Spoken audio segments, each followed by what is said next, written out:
Nah, Bapak Ibu Saudara, beberapa waktu belakangan ini ada banyak orang, ada banyak pihak ya di YouTube, termasuk Pak Presiden Jokowi sudah memperingatkan masyarakat Indonesia tentang rawannya, bahayanya tahun 2023, terutama berhubungan dengan soal krisis ekonomi dan keuangan ya.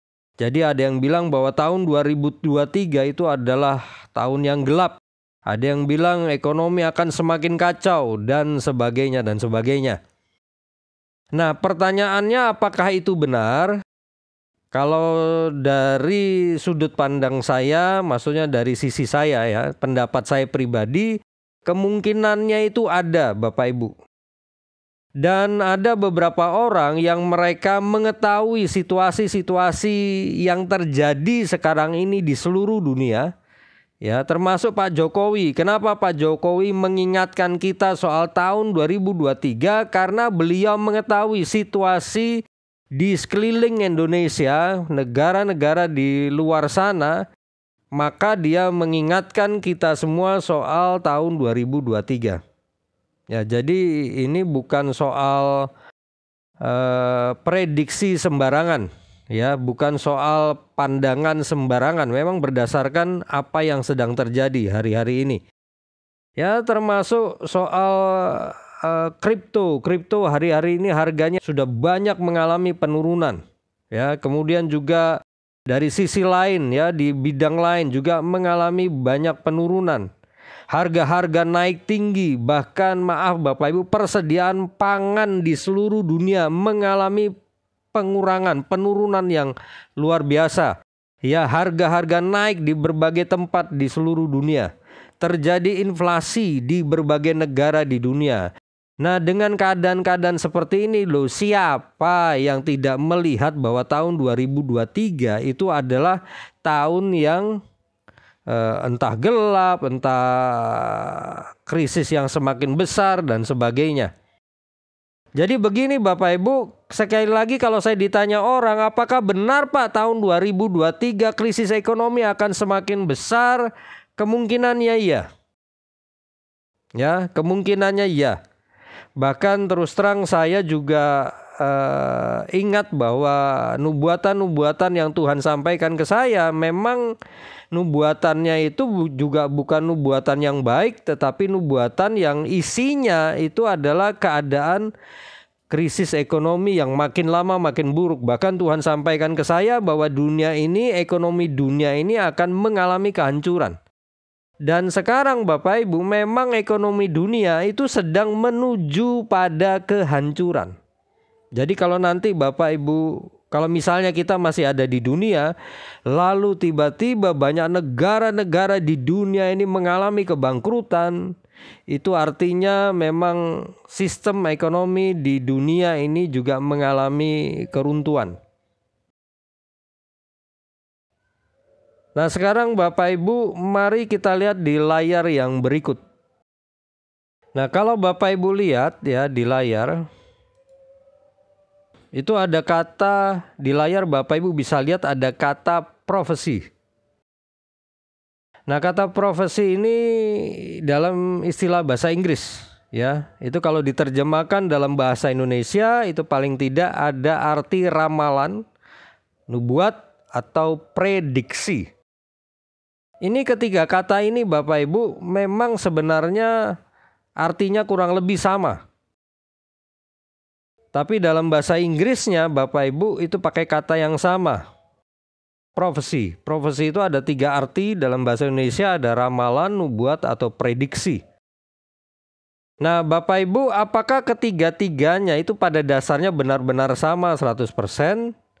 Ya, kalau dari sisi arti memang sama. Tetapi sebenarnya ini juga ada hubungan, kita bisa membedakannya juga. Jadi maksudnya begini Bapak Ibu. Kalau nubuatan ya itu dipakai di Alkitab. Jadi kalau di Alkitab, kalau seorang nabi itu meramalkan sesuatu, istilah yang dipakai adalah bernubuat. Seorang nabi menyampaikan nubuatan. Ya, dia menyampaikan sebuah nubuatan. Itu kalau dipakai di Alkitab yang disampaikan seorang nabi. Tetapi ada orang-orang tertentu itu tidak bisa dibilang bahwa dia bernubuat karena nubuatannya bukan dari Tuhan, ramalannya bukan dari Tuhan. Jadi kalau kalau kita merujuk pada istilah Alkitab, meramal tapi ramalannya itu sumbernya Tuhan, maka itu disebut sebagai nubuatan. Itu sebabnya kalau ada orang menyampaikan nubuatan yang asalnya bukan dari Tuhan, maka nubuatannya disebut sebagai nubuatan palsu. Nah, Bapak Ibu perhatikan baik ya, sumber dari yang disebut sebagai profesi ya itu ada 3 pada dasarnya. Ada dari Tuhan, ada yang datangnya dari iblis, dan kemudian ada ramalan, nubuatan atau prediksi yang asalnya dari informasi. Maksudnya bagaimana, Pak? Maksudnya begini, Bapak Ibu. Ada orang-orang yang memprediksi, meramalkan. Ramalan yang dia sampaikan atau prediksi yang dia sampaikan itu berdasarkan informasi-informasi yang dia lihat, dia dengar, dia peroleh. Ya, jadi ada hitungannya berdasarkan perhitungan dari apa yang sedang terjadi. Maka kemudian dia meramalkan tahun 2023 itu keadaannya akan gelap. Segala sesuatunya itu akan makin tidak jelas, misalnya begitu. Krisis ekonomi akan semakin besar. Ya, misalnya dia berkata begitu. Nah, tapi apa yang dia sampaikan itu berdasarkan informasi-informasi yang dia lihat, berdasarkan keadaan yang dia lihat, informasi yang dia dapat, mungkin dia sudah riset dan sebagainya. Nah, apakah itu bisa dipertanggungjawabkan? Kalau sumber informasinya benar dan memang yang terjadi seperti apa adanya, maka ramalannya atau prediksinya itu bisa dikatakan bisa dipertanggungjawabkan. Sebagai contoh Pak Jokowi, kalau Pak Jokowi bilang 2023 itu keadaannya makin sulit di seluruh dunia, ya itu bisa dipertanggungjawabkan karena beliau tahu apa yang sedang terjadi ya di dunia ini. Apakah itu mungkin? Mungkin. Nah, tapi Bapak Ibu ada orang-orang itu hanya meramal, tapi ramalannya itu bukan karena perhitungan yang benar, bukan karena melihat keadaan-keadaan yang jelas, tapi dia mendapatkan inspirasi dari kuasa gelap. Yang seperti itu Bapak Ibu itu bisa dikategorikan sebagai ramalan. Walaupun tadi orang yang tadi saya bilang berdasarkan data dan informasi yang jelas, dia bisa juga disebut ramalan, tapi kalau saya lebih enak itu dia disebut sedang memprediksi. Dia memprediksikan bahwa akan terjadi seperti ini berdasarkan data dan informasi. Tapi kalau peramal, dia meramalkan sesuatu bisa jadi sumbernya dari hikmatnya sendiri, dari pengertiannya sendiri, atau dia ditunggangi oleh kuasa gelap. Jadi inspirasinya itu dari kuasa gelap. Nah, kita sudah tahu ya di Indonesia ini ada peramal-peramal yang terkenal. Meramalkan begini. Tapi ramalannya itu Bapak Ibu boleh dikatakan datangnya bukan dari Tuhan, tapi ya datangnya itu dari kuasa gelap. Nah, Bapak Ibu, saya mau sampaikan orang-orang yang menyampaikan ramalan yang tidak benar sumbernya bukan dari Tuhan, itu disebut nabi palsu. Ya, saya mau sampaikan itu disebut nabi palsu. Orang yang meramalkan sesuatu tapi asalnya bukan dari Tuhan, walaupun dia merasa bahwa itu dari Tuhan, tapi sebenarnya bukan dari Tuhan. Orang ini di mata Tuhan itu adalah nabi palsu. Dan belakangan ini Bapak Ibu ada seorang nabi palsu yang sudah meninggal. Nah, ini lagi viral Bapak Ibu ya, nubuatan atau ramalan Nostradamus. Nostradamus ini nabi palsu. Ya, dia bukan dari Tuhan. Dia meramalkan sesuatu yang bukan dari Tuhan. Tapi ada orang-orang yang kemudian mengatakan ramalannya itu benar, Pak. Ramalannya itu terjadi, Pak. Nah, saya mau sampaikan begini Bapak Ibu, Nostradamus itu sudah dipakai oleh setan bukan untuk meramal, tapi sebenarnya dia sedang menyampaikan sebuah kutukan. Beberapa kutukan, maaf. Ya, ada juga apa yang dia sampaikan itu sebenarnya itu inspirasinya dari kuasa gelap, dan bisa jadi inspirasinya itu kemudian diambil oleh orang-orang tertentu yang kemudian mengkonspirasikan peristiwa-peristiwa di depan. Saya mau beritahu Bapak Ibu, di dunia ini ada organisasi-organisasi yang mereka ini melakukan konspirasi-konspirasi jahat, ya, mereka merencanakan peristiwa-peristiwa yang jahat, ya, dan itu banyak yang sudah terjadi di dunia. Di antaranya adalah Perang Dunia I, Perang Dunia II, dan rencananya akan ada Perang Dunia Ketiga. Lalu kehancuran ekonomi itu apa, Pak? Kehancuran ekonomi itu juga bagian dari konspirasi jahat organisasi-organisasi yang sesat ini. Yang saya mau tegaskan termasuk Illuminati. Itu adalah organisasi sesat dunia yang ditunggangi oleh kuasa gelap. Jadi kalau kehancuran ekonomi bagaimana, Pak? Ya itu pasti terjadi. Kenapa? Itu sudah jadi agenda. Itu sudah bagian dari ramalan yang sebenarnya kutukan. Ya, seperti itu Bapak Ibu. Nah, sekarang kita lihat. Saya akan spesifik pada tahun 2023. Oh ya, sebelum saya sampai ke sana, Bapak Ibu harus perhatikan baik ya. Di layar Bapak Ibu bisa lihat, nubuatan itu pada dasarnya ada dua macam. Ya, sebab ada beberapa dari kita yang bingung soal yang disampaikan oleh Pak Daud Tony. Pak Daud Tony mengatakan bahwa tahun 2023 itu mulai membaik katanya, ya. Nah, apakah itu benar? Ya, saya mau sampaikan itu bisa jadi benar dari Tuhan. Kalau begitu bagaimana yang disampaikan oleh Pak Jokowi? Nah, saya mau sampaikan begini Bapak Ibu. Nubuatan itu ada dua.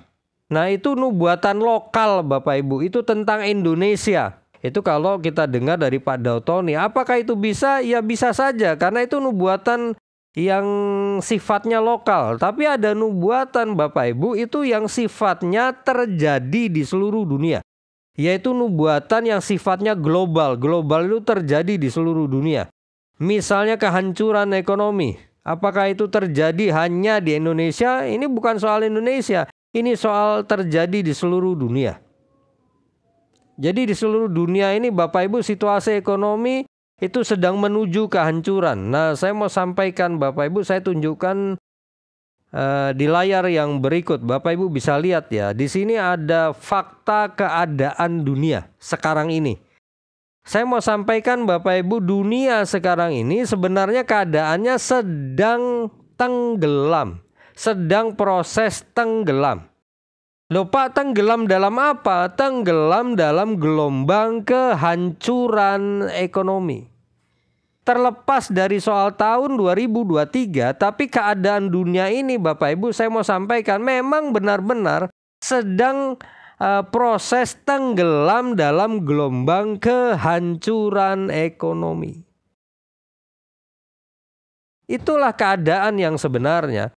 Jadi mau tahun 2023, mau tahun 2024 itu bukan soal lagi. Yang sebenarnya yang harus kita perhatikan, dunia ini memang sedang tenggelam. Jadi kalau misalnya 2023 makin buruk, ya kemungkinannya begitu. Bisa jadi lebih buruk keadaannya dibandingkan tahun ini. Lalu tahun 2024 bagaimana Pak? Ya bisa jadi 2024 akan lebih buruk dari 2023. Nah Bapak Ibu, saya ini sudah nerima nubuatan-nubuatan tentang keadaan dunia itu dari beberapa tahun lalu. Dan saya mau sampaikan begini Bapak Ibu, bahwa setiap kali Tuhan sampaikan kepada saya itu memang yang terjadi. Tahun berikutnya itu selalu lebih buruk dari tahun sebelumnya. Jadi kalau saya dapat nubuatan nih di tahun 2010 misal, tentang tahun 2011, maka nubuatannya adalah keadaan tahun 2011 lebih buruk dari tahun 2010. Waktu saya dapat nubuatan tentang tahun 2012 di tahun 2011, dan memang terjadi di tahun 2012 itu keadaannya lebih buruk dari tahun 2011. Begitu seterusnya. Itulah faktanya. Keadaan dunia memang sedang tenggelam dalam gelombang kehancuran ekonomi. Nah, itu sebabnya begini Bapak Ibu, saya wanti-wanti ya, bahwa kita ini sekarang sudah urgent untuk beres-beres. Bahkan kita ini mau tidak mau, pertumbuhan itu sudah bukan berjalan lambat. Bapak Ibu sudah nggak bisa santai-santai dalam hal pertumbuhan rohani. Itu sudah nggak bisa. Kita semua ini bertumbuhnya harus ekstra. Kita harus mulai makin cepat berlari. Jadi bukan berjalan lambat atau berjalan biasa. Kalau diilustrasikan seperti orang yang berjalan, kita ini sudah harus masuk level di mana kita berlari. Sudah tidak bisa Bapak Ibu untuk berjalan, sekedar bertumbuh itu sudah nggak bisa. Bahkan bertahun-tahun lalu Tuhan sampaikan kepada saya, Tuhan sampaikan begini, nak, para penunggang kuda, ya 4 penunggang kuda di Wahyu pasal 6 Bapak Ibu, Tuhan Yesus sampaikan mereka ini berlari, bukan berjalan. Masalahnya adalah anak-anakku itu cenderung berjalan, bukan berlari. Padahal para penunggang kuda mereka berlari ke sana kemari di seluruh dunia. Dan harus diingat mereka ini makhluk roh. Mereka nggak bisa capek. Ya, jadi yang namanya penunggang kuda hitam, penunggang kuda hijau kuning, mereka ini ada hubungan dengan kehancuran ekonomi. Mereka sedang berlari sekarang, masih berlari sekarang. Nah, yang jadi masalah banyak anak Tuhan reaksinya lambat terhadap apa yang sedang terjadi. Ada orang bertanya sama saya, Pak, itu apa yang disampaikan orang-orang tentang 2023 itu bikin orang takut, Pak. Mestinya nggak disampaikan, Pak. Nah, saya mau sampaikan Bapak Ibu, itu harus disampaikan. Tidak bisa tidak. Motivasinya apa? Motivasinya atau tujuannya untuk mengingatkan orang, memperingatkan orang. Dan tujuannya juga untuk supaya orang itu sadar bahwa mereka harus melakukan persiapan-persiapan. Hari-hari ini Bapak Ibu, ini adalah waktunya untuk bersiap-siap. Bersiap-siap untuk 2 hal. Yang pertama itu bersiap-siap untuk kedatangan Tuhan yang kedua. Nah, persiapan kedua itu adalah persiapan untuk menghadapi hal-hal yang makin buruk di depan kita. Bukan hanya soal krisis ekonomi, tapi juga hal-hal yang lain Bapak Ibu. Misalnya datangnya virus yang akan lebih berbahaya, lebih sakti dari virus COVID-19. Jadi memang kita harus bersiap-siap, kita tidak bisa santai-santai lagi. Jadi ini bukan hanya soal 2023 Bapak Ibu atau 2024, bukan hanya soal itu. Memang faktanya, kebenarannya sekarang sedang terjadi, dunia sedang tenggelam oleh kehancuran ekonomi. Nah, sekarang sebagai anak-anak Tuhan kita harus mempersiapkan diri.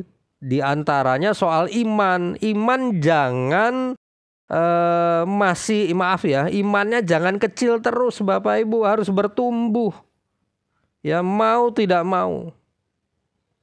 Kalau Bapak Ibu tahu atlet angkat besi, ya, atlet angkat besi itu Bapak Ibu, dia bisa ngangkat beban yang berat karena apa? Karena dia sudah latihan sebelumnya.